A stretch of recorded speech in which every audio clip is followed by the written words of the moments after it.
احنا بنهتم نعلم عيالنا أحسن تعليم ونوديهم أحسن نادي وأحسن أكل وشرب وأحسن في كل حاجة، لكن مش بنهتم نعلمهم إزاي يكونوا بني آدمين مسؤولين، عشان في يوم بنتي هتكون زوجة وأم وابني هيكون زوج وأب. احنا في مواضيع الجواز والخلفة بنسيبها للفطرة والطبيعة تاخد مجراها. أهم حاجة يخلصوا دراسة ويشتغلوا يكونوا نفسهم.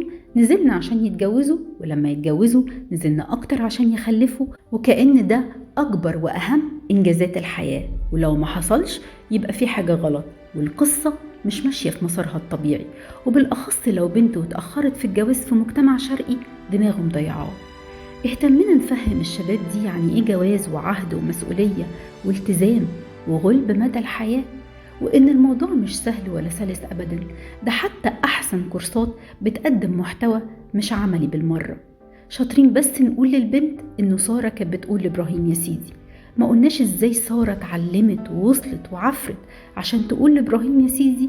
ونقول للولد حب مراتك زي ما المسيح حب الكنيسة.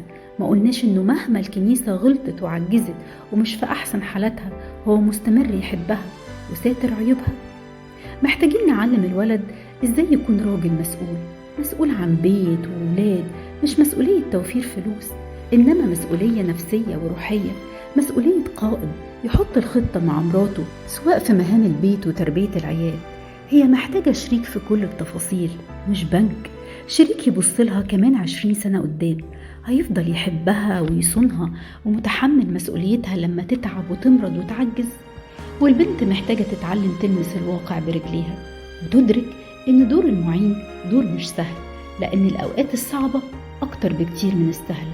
هتقدري تشيلي وتسندي وتقدمي معونة نفسية وجسدية ويمكن أوقات مادية، ولا لأ؟ الموضة دلوقتي بقيت الانفصال بعد سنة أو 2 من الجواز. ليه؟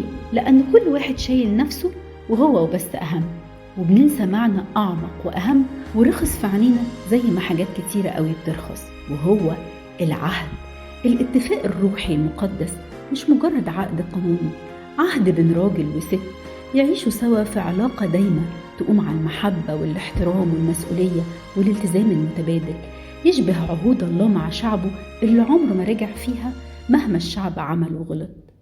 الجواز مراحل ومواسم، في منها السهل ومنها الكتير الصعب والأصعب، وإنك تشوف 2 مكملين مع بعض ده مش بشطارتهم، ده في أمواج شالتهم وحطتهم.